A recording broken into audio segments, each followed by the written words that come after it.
It's Super Bowl week in New Orleans, and that means big crowds and lots of security. And look, our very own Chris Ninehouse joining us live for the Big Easy. Chris, the city bracing for all of the craziness that goes along with hosting the Super Bowl. Jackie, what's going on? I'm so happy to be here, and I'm so happy to be spending the next several days here with you and everyone who's watching in the morning to show you this great, incredible city and also what they're doing to prepare here for the big game. Of course, the Chiefs and the Eagles, a rematch of a Super Bowl that happened just 2 years ago.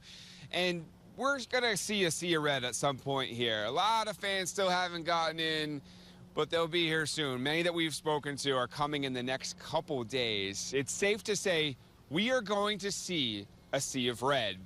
And speaking of safety, that is at top of mind for the folks here.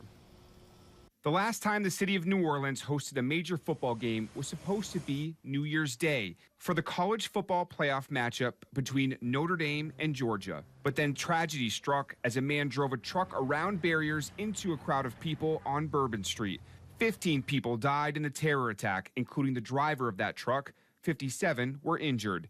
Former Washington, D.C. Police Chief Kathy Lanier is the NFL security chief. Naturally, there's a question of whether we have made adjustments in our security plan in light of the events of January 1.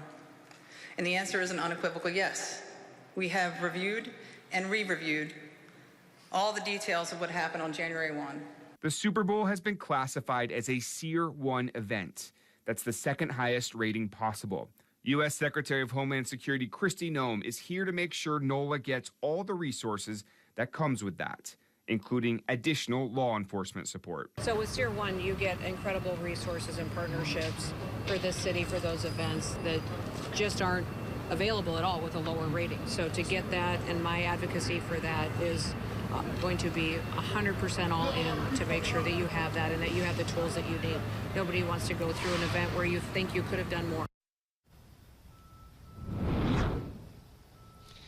So, Jackie, we've seen several different things that have kind of been evidence of all the different safety measures that they're taking. First of all, on the way here this morning at about 5 a.m., 4 a.m. really, I was in the elevator with a couple of men and women in uniform. That is the federal help that we are seeing here, especially with President Donald Trump coming to the Super Bowl on Sunday. We've seen several local law enforcement outside over here. In fact, what we see is a lot of blue lights. I had someone today tell me who lives here that, you know, they're sick of seeing blue lights down every single street because you can't take photos. But that's the kind of police presence we're having. And also over my shoulder, you can see, because that's the NFL experience right there, the NFL has provided much of their own security here as well. Roger Goodell, the commissioner of the NFL, says that building behind me, the Caesars Superdome, is going to be the safest place to watch the game on Sunday. So that's certainly something we'll be looking forward to seeing. Everyone just have a safe, happy time. Nobody wants what happened on January 1st in this city to happen ever again.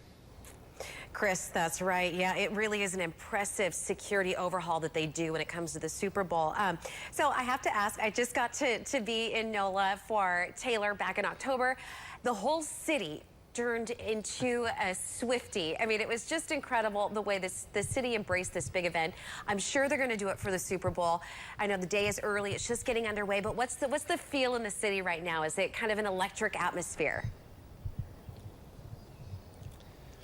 It's kind of the calm before the storm, to be honest with you. I feel like a lot of people we've spoken to haven't come here yet. In fact, we're going to have stories this weekend of folks from the Ozarks who are making the trip down. You're not quite feeling that yet, but what you are feeling is a place that is preparing for a massive party. Of course, just next week, they're going to have Mardi Gras, too.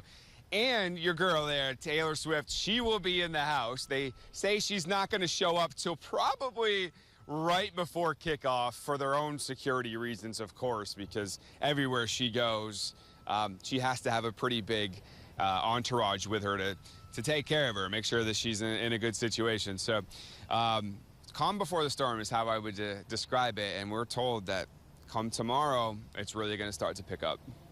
Oh, Chris, we can't wait to hear about more of your adventures and all of the amazing food that you are going to try. We're going to check